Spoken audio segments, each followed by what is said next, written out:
ဒီလိုမျိုး Spider-Man makeup look ကိုဘယ်လိုလေးပြင်ဆင်ကြလဲဆိုတဲ့ဟာကိုဆက်ပြီးတော့ကြည့်ကြည့်ရအေးရဒီဟာကိုအရန်လုပ်ကြည့်ချင်တယ်ဒါပေမဲ့အေးဒီဆောင်ဘာပြစိမ်းမမရှိနေဘူးတို့ပေမဲ့ပစ္စည်းမရှိဘူးဆိုပြီးဘာမှမလုပ်ဘဲနေရအကြောင်းပြချက်ဖြစ်သွားတယ်အဲ့တော့မရှိတဲ့ပစ္စည်းနဲ့မဖြစ်ပြအောင်လုပ်မယ်ဆိုပြီးတော့စပြီးတော့ try ခဲ့တယ်အဲ့တော့ကိုမစကားကွက်လည်းမရှိစကားကွက်မရှိတော့နေပါစေဘာဖြစ်တော့နာဖြစ်လို့ရှိရင်စိမ်းမပတ်တီးရှိရ okay let's cut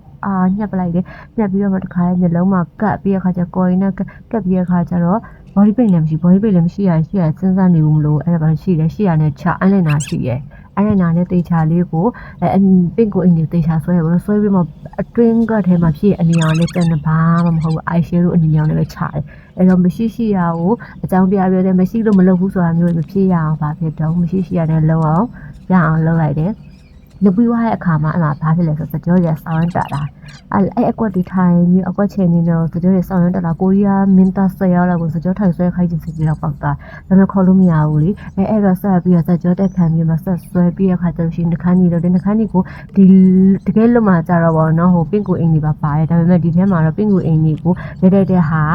မမီးလိုက်ဘူး record မမီးလိုက်တာဖြစ်တဲ့အတွက်ကြောင့်မို့မီးရဟာပဲရှေ့ရလေးပဲကြည့်လိုက်ကြလိုက်ပါ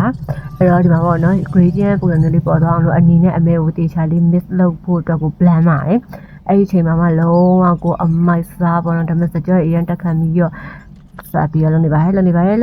ပြီးရခါကျတော့နောက်ဆုံးပေါ့နော် final ကိုရဖို့အတွက်ကိုအင်ဂျီလဲပြီးတော့မှပြီးသွားပါတယ်ဒီဟာကျတော့ပေါ့နော်ဘာပြောချင်တာလဲဆိုတော့ဒီလိုမျိုးထန်းချင်း makeup look တွေကိုပဲပြင်ချင်တာလားဒါမှမဟုတ်လုံးဝကိုယ်နဲ့လိုက်ဖက်တဲ့ makeup look တွေကိုပဲတင်ချင်တာလားဘယ်လို makeup look မျိုးကိုတင်ချင် AD စီမှာ set makeup class တွေရှိပါတယ်အဲ့တော့ by one ကိုမှ basic to professional set makeup class တွေရှိရဖြစ်တဲ့အတွက်ကြောင့်မလို့ကိုယ့်ရဲ့မျက်နှာအသွင်ပြင်တွေကိုတေချာလေးလာပြီးတော့ makeup look တွေကိုဖန်တီးနိုင်မဲ့အတန်းလေးဖြစ်ပါတယ်အဲ့တော့တက်ရှင်တို့ဘာက CV မှာ hello လိုက်ပါရှင်